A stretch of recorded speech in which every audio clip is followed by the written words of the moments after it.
அங்கம் நிறைந்த சங்கம் என்கிற புத்தகத்தை திறனாய்வு செய்ய வேண்டும் என்று சொல்லி என் கையிலே கொடுத்த போது உண்மையிலேயே இவ்வளவு பெரிய தாக்கத்தை ஏற்படுத்தக்கூடிய புத்தகமாக இருக்கும் என்று நான் எதிர்பார்த்து இதை படிக்க தொடங்கவில்லை.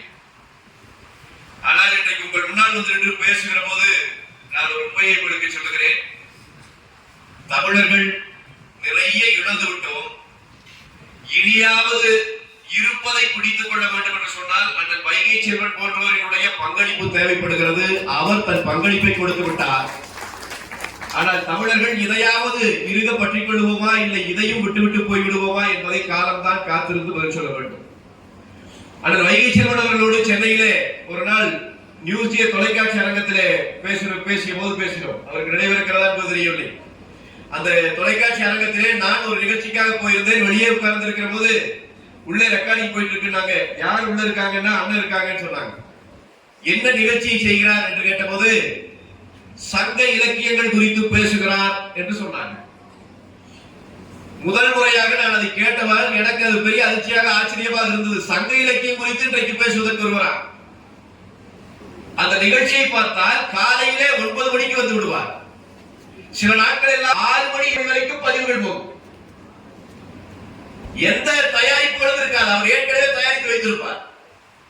அந்த நிகழ்ச்சியிலே கொஞ்சம் வித்தியாசம் தெரிய வேண்டும் என்பதற்காக அதை சொல்லலாமான்னு தெரியல. இருந்தாலும் நான் சொல்கிறேன், உடையை மட்டும் மாற்றி மாற்றி வேறு வேறு உடையை மாற்றிவிட்டு மறுபடியும் வந்து ஒரு சங்க இலக்கிய பாடல் குறித்து பேசுவார். அன்றைக்கு சங்க இலக்கியங்களை கொண்டு போய் சேர்ப்பதற்கு உண்மையிலேயே ஆள் இல்லை. புத்தக திருவிழாவை ஒருங்கிணைக்கிற மரியாதைக்குரிய சான்றோர் பெருமக்களை வைத்துக் கொண்டே நான் இந்த வாசகத்தை சொல்லுகிறேன். இதில் பிழை இருந்தால் நீங்கள் பொறுத்துக் கொள்ள வேண்டும்.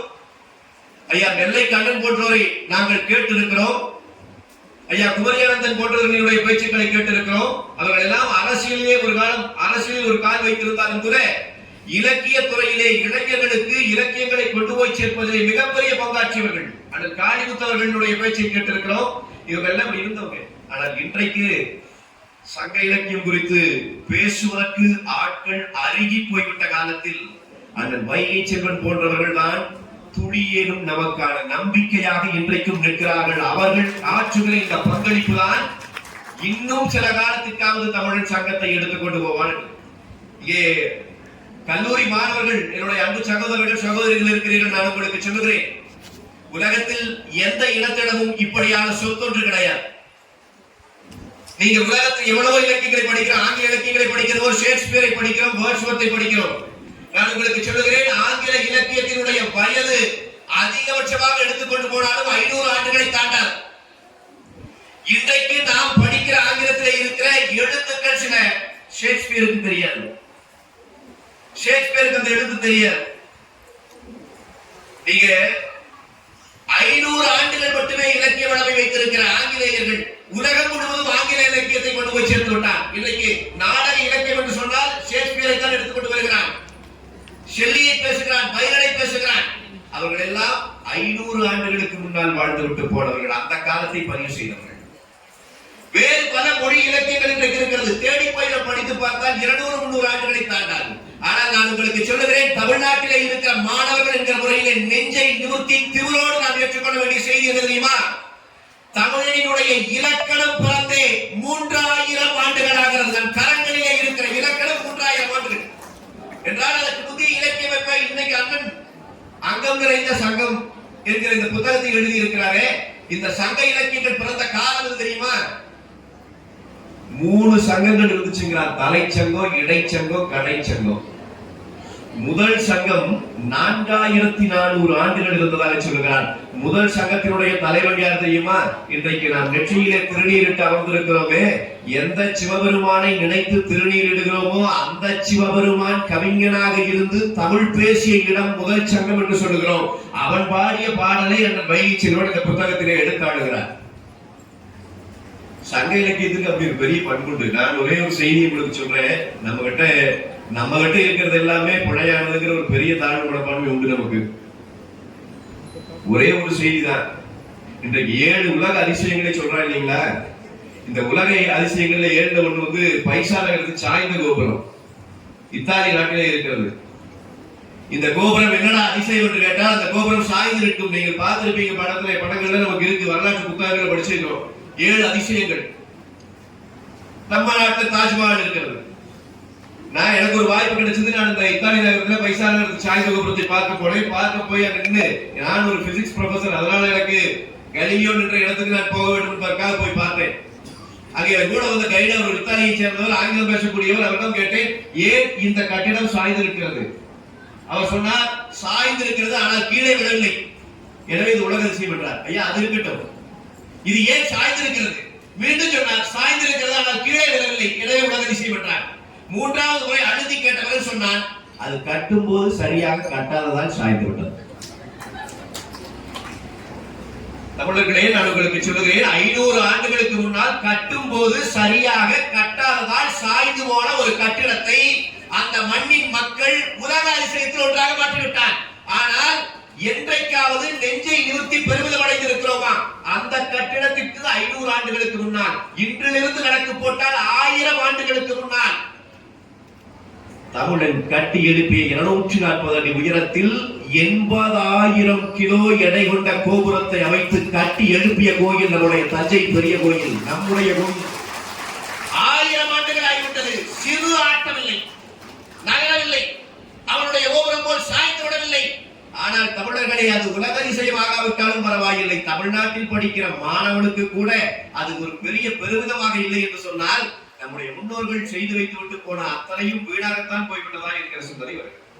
அதற்கு நிகரானது சங்க இலக்கியம். நான் சொல்றேன் பெரிய கோபுரம் எப்படி இருக்கிறதோ அதை போல சங்க இலக்கியங்கள் இருக்கிறது. நான் உங்களுக்கு சொல்லட்டுமா? சங்க இலக்கியங்கள் சிந்து சமவெளி நாகரிகத்திலே இருந்து வருகிறது என்கிறார்.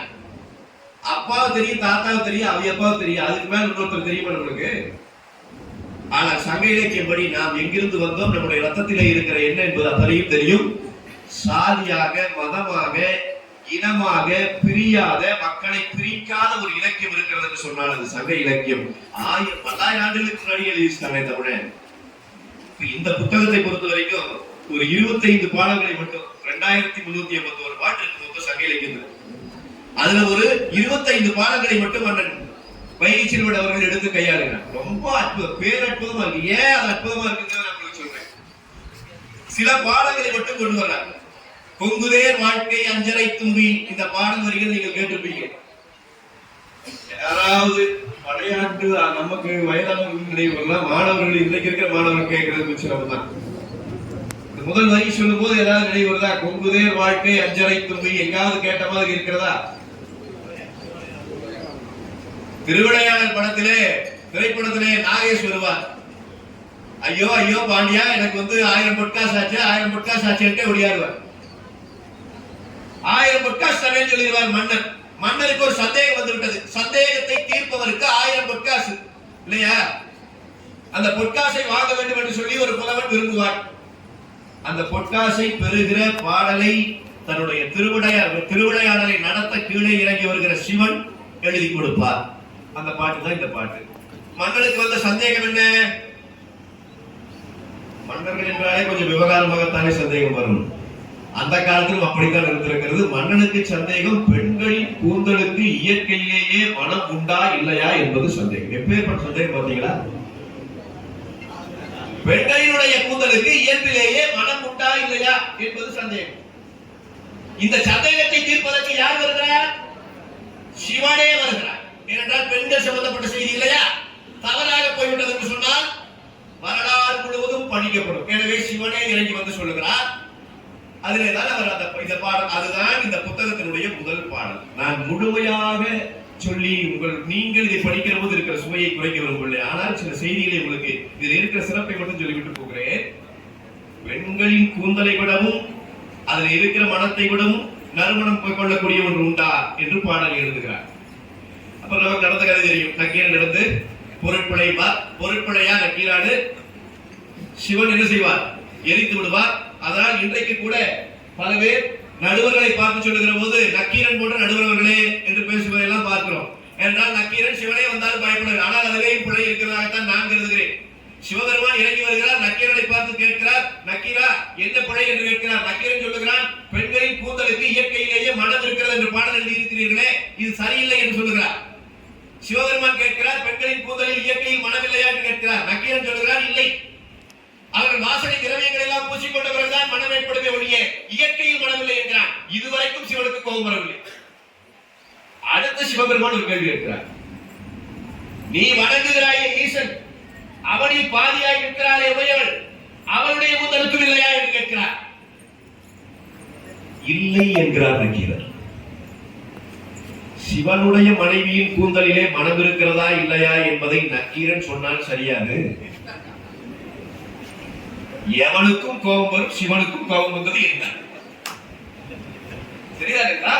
எனவே நம்ம நக்கீரன் தமிழ் புலவர் என்பதிலே பெருமைப்படுகிறோம். அது ஒரு பக்கம். இன்னொரு பக்கம் மனிதர்களாக அல்லாதவர்கள் தெய்வங்களின் கூந்தலிலும் இல்லையா என்று கேட்டார், எடுத்தார். இது ஒரு பக்கம். இந்த பாடலை முதல் பாடலாக பார்த்தோன்னே இந்த புத்தகத்தில் எனக்கு தோணுது, அண்ணன் இந்த செய்திகளை தான் சொல்ல போறான்னு எதிர்பார்த்து கூட படிச்சேன். ஆனா இந்த புத்தகத்தில் என்ன சொல்லுகிறார் தெரியுமா? நக்கீரனை பற்றி பேசவில்லை, சிவபெருமானை பற்றி பேசவில்லை. அவர் அடுத்த நிறுத்தமாக பிடித்துக் கொண்ட இடம் இந்த கூந்தல் சம்பந்தப்பட்ட இடம். சீனாவிலே போய் ஒரு செய்தியை கொண்டு வருகிறார். நான் அதுதான் வைகை செல்வன் அவர்களிடம் வியந்து போகிறேன். இவரால் சங்க இலக்கியமும் பேச முடிகிறது. சங்க இலக்கியத்தை பேசுகிற போதே சீனாவிலே இருக்கிற ஒரு இனக்குழு அந்த பெண்கள் தங்கள் கூந்தலை எப்படி பராமரிப்பார்கள், அந்த சமூகத்திலே இருக்கிற கூந்தல் குறித்தான கட்டுப்பாடுகள் என்ன என்பது குறித்து பேச முடிகிறது. அதே வைகை செல்வர்களால் அந்த பக்கம் போனால் மாப்போசி பேச முடிகிறது, இன்னொரு இடத்திலே அம்பேத்கரை பேச முடிகிறது. இதுதான் ஆளுமைத்திறன். முதல் பாடலிலேயே அதை காட்டுகிறார். இதுக்கு மேல அந்த சீன பெண்கள் யாரும் அங்கு கட்டுப்பாடுகள் நான் சொல்ல மாட்டேன். இந்த புத்தகத்தை நீங்கள் படித்து அதை தெரிந்து கொள்ளலாம். இதையெல்லாம் சுவைக்காமல் நாம் மரணித்து விடக்கூடாது, கட்டாயம் படிக்க வேண்டும். அதே மாதிரிதான் அடுத்த பாடல். அது கல்லூரிக்குள்ளே நான் பேசுவதற்கு கொஞ்சம் தயங்கி தான் பேசணும். ஏன்னா கல்லூரிக்குள்ளே ஏற்கனவே அந்த பாடல் தெரிந்திருப்பான். சங்க பாடல்லாம் தெரியாமே நம்ம பையன் அதை தெரிஞ்சு வச்சிருப்பான். யாயும் யாயும் யாராகியரோ, எந்தையும் முந்தையும் எம்முறை கேளீர், யாரும் நீயும் எம்மொழி அறியும், செம்புல பெயர் நீர் போல. தெரியாது, சொந்தக்காரனுக்கும் தெரியாது. அன்பு வந்த பிறகு மனம் எப்படி கலந்து போய்விட்டதாம்.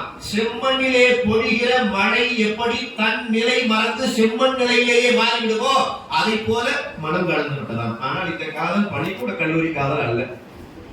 இது நல்ல வேலைக்கு போய் நல்லா சம்பாரிச்சு வாழ்க்கையில நல்லா இருக்கிற காலத்துல மனைவி மேல வருகிற காதல். அப்படித்தான் இதை புரிஞ்சு கொள்ள வேண்டும். அண்ணன் இதுலயும் எடுத்து கொண்டு போறாங்க, ரொம்ப அழகா கொண்டு போறாங்க. அதை பேசினா இதையே படிக்கிறக்க பேசணும்னாலும் எனக்கு அந்த கொடுக்கப்பட்ட நேரம் அவ்வளவு இல்லை. ரொம்ப அழகா கொண்டு போய் நிறுத்துறாங்க. சரி, இது கல்லூரிக்குள்ள இந்த பாட்டை நம்ம இன்னும் பிரிச்சு கொண்டு போக வேண்டாம். எனவே தமிழன் அகம் புறம் என சங்க இலக்கியங்களில் இருந்து அகம்புறம் என வாழ்வை பிரித்திருந்தால் அந்த அகப்பாடல்களிலே இதை எடுத்து பேசுகிறார். அகப்பாடலோடு நின்று போகிறதா புத்தகம் இல்லை, புறப்பாடலுக்கும் போகுது. வெறும் அகம் மட்டுமா? வெறும் காதல் கொண்டிருப்பதே வாழ்க்கையா? குப்பை வாழ்க்கை. அதை தாண்டி என்ன வாழ்க்கை?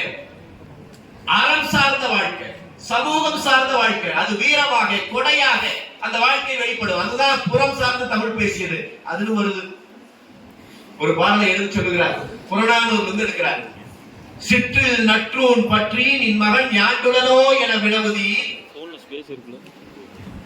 என் மகன் யாண்டுளனாயினும் அறியேன், ஓரும் புலி சோர்ந்து போகிய கல்லலை போலே ஈன்ற வயிறோ இதுவே தோன்றுவன் மாதோ போர்க்கணத்தானே ஒரு அம்மா சொல்றா. அம்மா அந்த காலத்துல பஞ்சனை இப்படித்தான் பாக்குறாங்க. இப்ப கூட நம்ம கிளைமுறையில உள்ள போட்டு கிளம்பணும்னா இன்னைக்கு வரைக்கும் எங்க அப்பா ஒத்துக்கல, நான் ஒரு இலக்கியவாதி இல்லலாம், அவர் ஏத்துக்கவே மாட்டார். நாம கிளைமுறையில எங்கேயோ போறா, கல்யாண காட்சிக்கு போவான் போல இருக்கு, அவர் தான் அப்படிதான் சொல்லுவார். சாதாரணமா போனோம்னா எங்கேயோ வேலை எங்கேயோ ஊர் சுத்த போறான்னு நினைப்பார். ஆனா எந்த அம்மா கிட்ட வேணா கேளுங்க, இத்தனை வருஷம் உட்காந்துக்கிறீங்களுக்கு எந்த அம்மா கிட்ட வேணா கேளுங்க, அவன் நைட் ஷோ சினிமாவுக்கு தான் போவான். ஆனால் அம்மா என்ன சொல்ல தெரியுங்களா? இல்ல பசங்களோட சேர்ந்து குரூப் ஸ்டடி படிக்க போயிருப்பான்னு. அம்மாவுக்கு என்னைக்குமே பசங்க மேல அப்படி ஒரு நம்பிக்கை இருந்து கொண்டே இருக்கு. சங்க காலத்திலே 3000 ஆண்டுகளுக்கு முன்னால் ஒருவன் வந்து கேட்கிறான். அவன் எப்படி கேட்கிறான்? அவர் அம்மா உட்கார்ந்து இருக்கிறாங்க. சிற்றில் நற்றூன் பற்றி நின் மகன் யாண்டுளனோ என வினவுதி. அந்த வீட்டுல இருக்கிற அந்த தூணை பிடிச்சு நின்னுட்டு அப்படி ஒரு போஸ் நின்னுட்டு போஸ் எல்லாம் சொல்லுது சங்க இலக்கியம். 3000 வருஷத்துக்கு முன்னாடி சொல்றான், உன் மகன் எங்கே அப்படின்னு கேட்டா அம்மா சொல்லுதான், மகன் எங்க இருக்கான்னு எனக்கு தெரியல, ஆனா புலி இருக்கு இல்லையா, புலி வேட்டையாடுகிற புலி நின்று கொண்டிருந்த கல்லறை இருக்கிறது இல்லையா, அந்த பாறை குகையை போல அவன் இருந்த வயிறு இந்த வயிறு தான். இந்த வயிறிலே பிறந்து போனவன் வேறெங்கு போயிருப்பான், போர்க்களத்திலே நிற்பான், போய்ப்பார் என்கிறார் அந்த தாய் புறநானூற்று. இந்த பாட்டு எனக்கு, நான் இந்த பாட்டு ஒரு 15-20 ஆண்டுகளா எனக்கு தெரிந்த பாட்டு தெரியும். ஆனா இந்த பாட்டுக்கு இவர் எழுதியிருக்கிற செய்தியை இதுவரை இதுதான் எனக்கு புது செய்தி. இந்த வந்து நின்றுட்டு கேட்டா பாத்தீங்களா, சிற்றில் நற்றுடை பற்றி கேட்டவனுக்கு இல்லையா, அவன் ஆண்மகன் என்றுதான் இவ்வளவு நாள் நினைத்துக் கொண்டிருக்கும். இவர் தான் சொல்றாரு, வந்து நின்று கேட்டதே ஒரு பெண்மகன். அந்த வைகை செல்வன் அவர்களுடைய அவர் பெண்மகன் என்று கேட்கிறார். மகன் எங்க? அவள் அம்மா சொல்றா, போருக்கு போயிருப்பான், மருமக கிட்ட விட்டு கொடுக்க முடியுமா, அல்லது மருமகளா வரப்போற கிட்ட விட்டு கொடுக்க முடியுமா, போருக்குதான் களத்துல தான் நிற்பான். அதுல ஒரு செய்தியை கொண்டு வந்து அழகாக சேர்க்கிறார். எங்கே போர் நடந்தாலும் அந்த போரை பெண்கள் வெறுப்பார்கள் என்று சொல்லுகிறார். போரிலே எவன் பக்கம் நியாயம் இருக்கிறது, நேர்மை இருக்கு, அதெல்லாம் இரண்டாவது. பெண்கள் போர்க்களங்களில் நின்று இருக்கிறார்கள், உண்மை சத்தியம். அதையெல்லாம் தாண்டி பெண்கள் போரை வெறுப்பார்கள் என்று சொல்லுகிறார். அது ஒரு அற்புதமான வாக்கியம், உண்மை சத்தியம். ஏன் தெரியுங்களா, எந்த போர் நடந்தாலும் முதலில் பாதிக்கப்படுகிறவர்கள் பெண்கள். நீங்கள் உலகத்தில் நடக்கிற அத்தனை போர்களையும் விடுங்க. இன்றைக்கு ரஷ்யா உக்ரைன் போர் நடந்துட்டு இருக்கு, குவைத்திலே சண்டை நடந்த போது, தமிழீழத்திலே சண்டை நடந்த போது, எல்லா இடங்களிலும் முதலில் பாதிக்கப்பட்டவர்கள் பெண்கள். எனவே இயற்கையே ஜீன் வயசாவே பெண்களுக்கு என்ன போருங்கிறது வெறுப்பா இருக்கும். எனவே அவள் அதை அப்படித்தான் கேட்டிருப்பார் என்கிற ஒரு தன்னுடைய கருத்தை அதன் மீது ஏற்றுகிறார். சரியாக பொருந்துகிறது. அந்த கருத்து மேல் ஏற்றது வித்தியாசமா தெரியல, சரியா பொருந்திருக்கு. அப்ப இது மாதிரியான செய்திகள் தொடர்ச்சியாக இருக்கிறது. நான் ஒரு 10 பாட்டை எடுத்து வைத்திருந்தேன், ஆனால் அதற்கான நேரம் இல்லை. இப்ப இந்த மாதிரியான செய்திகள் இந்த புத்தகத்திலே இருக்கிறது. இந்த புத்தகத்தை படிக்க வேண்டும் என்று நான் சொல்லுவது நிஜமா, அது அவர் எழுதுறது சரி, நான் சொல்றது சரி, இந்த புத்தகத்தை விற்கணுங்கிறது அல்ல, அது தேவையும் இல்லை. அதை தாண்டி இதற்குள்ளே செய்திகள் இருக்கிறது, தமிழர்களினுடைய வாழ்வியல் முறைகள் இருக்கிறது, நாம் கண்டுபிடித்து கடைபிடிக்க வேண்டிய பல வாழ்க்கை முறை செய்திகள் இதற்குள்ளே இருக்கிறது. அதற்காக படிக்கிறோம். பாரதி கிட்ட ஒரு முறை கேட்டபோது, பாரதி ஒரு பாட்டு இல்ல, பாரதி வந்து ரொம்ப மோசமான ஒரு மாணவன், பள்ளிக்கூடத்திலையும் சரி கல்லூரியிலையும் சரி. நான் கல்லூரியை பேராசிரியராக இருக்கிற போது பல சமயங்கள் அதை சொல்லியே பேசுவேன். பாரதிக்கு மேத்ஸ் வகுப்புனா பிடிக்காது, கணக்கு பிடிக்காது. கணக்கு ஆசிரியை பாடம் எடுத்துக் கொண்டிருக்கிற போது இவன் கவிதை எழுதி கொண்டிருந்தான் உட்கார்ந்து. கணக்கு எனக்கு பிணக்கு மணக்கு அதான் எழுதின கவிதை. அன்னைக்கு பாரதிக்கு கணக்கு ஆசிரியை பிடிக்காது, கல்வி அவனுக்கு பிடிக்கவில்லை. அதற்கு காரணமும் அவன் சொன்னான். அவன் சொன்ன காரணம் என்னங்கிறது நான் உங்களுக்கு சொல்லுவேன். இன்னைக்கு இருக்கிற பையனுக்கு பிடிக்காம மாதிரி இல்லை, இன்னைக்கு இருக்கிற பையனுக்கு மூளை சோம்பேறித்தனம் வருது, அதனால பிடிக்காம போகுது. அது ஒரு அருவருக்கத்தக்க சோம்பேறித்தனம், அதை உடைக்க வேண்டும். ஆனால் பாரதியிடம் கேட்ட போது அவன் சொன்னான், ஏன் உனக்கு இதை பிடிக்கல, இந்த கல்வியிலே ஒன்றுமே இல்லை அப்படின்னா. என்னடா இல்லைன்னு கேட்டாங்க பாரதி கிட்ட. கம்பன் என்றோர் மானுடன் வாழ்ந்ததும், காளிதாசன் கவிதை குடைந்ததும், உம்பர் வானத்து கோழையும் வீணையும் போர்ந்து அறந்ததோர் பாஸ்கரன் மாட்சியும், நம்பரும் திரளுடன் ஒரு வாணினி ஞால மீதில் இலக்கணம் கண்டதும், சேரன் தம்பி சிலம்பை இசைத்ததும், தெய்வ வள்ளுவன் வான்மறை தந்ததும், பாரில் நல்லிசை பாண்டிய சோழர்கள் பார் அழித்ததும், தர்மம் காத்ததும், பேர் அருச்சுடர் வாழ்கொண்டு அசோகனார் பிழைபடாது புவித்தலம் காத்ததும். அப்படியே சொல்லிட்டு வந்து பாரதி சொன்னா, அன்னை யாவும் அறிந்திலர் பாரதத்து ஆங்கிலம் பயில் பள்ளியில் போகணும். முன்னர் நாடு திகழ்ந்த பெருமையும் மூன்றிருக்கும் இந்நாளின் நிகழ்ச்சியும், பின்னர் நாடு பெற்றியும் தேர்கிறார் பேடி கல்வி பயிர்குழல் பித்தர்கள். அது அன்றைக்கு இருந்த ஆங்கில கல்வியை பார்த்து சொன்னான், ஆங்கிலேயர்கள் கொடுத்த கல்வியை பார்த்து சொன்னான். ஆனால் நான் இன்றைக்கு சொல்லுகிறேன், இன்றைக்கும் நாம் கம்பன் என்ற ஒரு மானுடன் வாழ்ந்ததையும், காளிதாசன் கவிதை குடைந்ததையும், உம்பர் வானத்து கோளையும் வீணையும் ஓர் தளர்ந்ததோர் பாஸ்கரன் மாட்சியும் அறியாமலே இருக்கிறோம் என்பது மிகப்பெரிய கேடு. அப்ப அதை அறிந்து கொள்ள வேண்டும். நம்முடைய வரலாற்றை நாம் படிக்கிற போது நாம் வரலாற்றை படைக்கிறவர்களாக மாறுவோம். நம்முடைய வரலாற்றை படித்துக் கொள்ள வேண்டும் என்று சொன்னால், நம்முடைய வரலாறு தெரிந்து கொள்ளப்பட வேண்டும் என்று சொன்னால் வேறு வழியே இல்லை. தமிழிலே சங்க இலக்கியங்களை போல நம்முடைய செய்திகளை நமக்கே கொண்டு வந்து கொடுக்கிற செய்தி இலக்கியங்கள் தமிழில் மட்டுமல்ல, உலகத்தில் வேறு எங்கும் இல்லை. அதை படிப்பதற்கான ஒரு திறவுகோலை கொடுத்திருக்கிற எங்கள் போற்றுதலுக்குரிய அண்ணன் முன்னாள் அமைச்சர், எங்களுடைய செய்தி தொடர்பு செயலாளர் முனைவர் வைகை செல்வன் அவர்களுக்கு அவரை வாழ்த்த வயதில்லை, ஆனால் வாழ்த்த வயது தேவையில்லை என்று நினைக்கிறேன். வாழ்த்து வயது தேவையில்லை, நல்ல மனம் இருந்தால் போதுமானது. எனவே நான் வாழ்த்துக்களையே அவருக்கு கொடுக்கிறேன். என்னுடைய வாழ்த்துக்களை சொல்லி உங்களுடைய இந்த பணி மேலும் மேலும் தொடர வேண்டும். இல்லை, நீங்கள் எங்களுக்கு இதில் ஒரு பிடிப்பு. இதுபோல சங்க இலக்கியங்களை பேசுவதற்கு ஆள் இல்லையோ என்ற நிலை வந்துவிடக் கூடாது. பேச மேடையிலும் கிடைக்கிறது இல்லை, அது ஒரு பெரிய சிக்கலுக்கு. இப்ப நாம போறோம்னா அரசியல் கட்சின்றாங்க, அண்ணன் ஒருத்தர் தான் தப்பிச்சு வந்திருக்காரு. இவங்க அரசியல் கட்சிக்காரங்க ஏதோ அரசியல் பேசிடுவாங்கிறாங்க. இல்லை, இலக்கியம் பேசுவதற்கான மேடைகள் தேவை. தமிழ்நாடு முழுவதும் பட்டி தொட்டி எங்கும் நம்முடைய இலக்கியங்கள் பேசப்பட வேண்டும், நம்முடைய இளைஞர்களுக்கு சொல்லித்தர வேண்டும். அதற்கான வாய்ப்புகள், அதற்கான திறவுகோலை அண்ணன் கொடுத்திருக்கிறார். உங்கள் பாதையில் உங்கள் அடியொற்றி நாங்களும் நடந்து வருகிறோம். இந்த பணியை செய்வதற்காகவே ஆண்டவன் வந்து உங்களுக்கு 100 ஆண்டு வாழுகிற வாய்ப்பை கொடுக்க வேண்டும் என்று நான் எல்லாம் வல்ல இறைவனையும் வேண்டி அற்புதமான புத்தகத்தை கொடுத்திருக்கிறார்.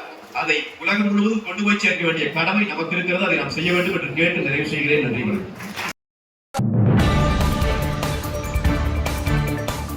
செய்திகளை உடனுக்குடன் தெரிந்து கொள்ள நமது அம்மா இணையதள தொலைக்காட்சியை சப்ஸ்கிரைப் செய்து அருகில் உள்ள பெல் ஐகானை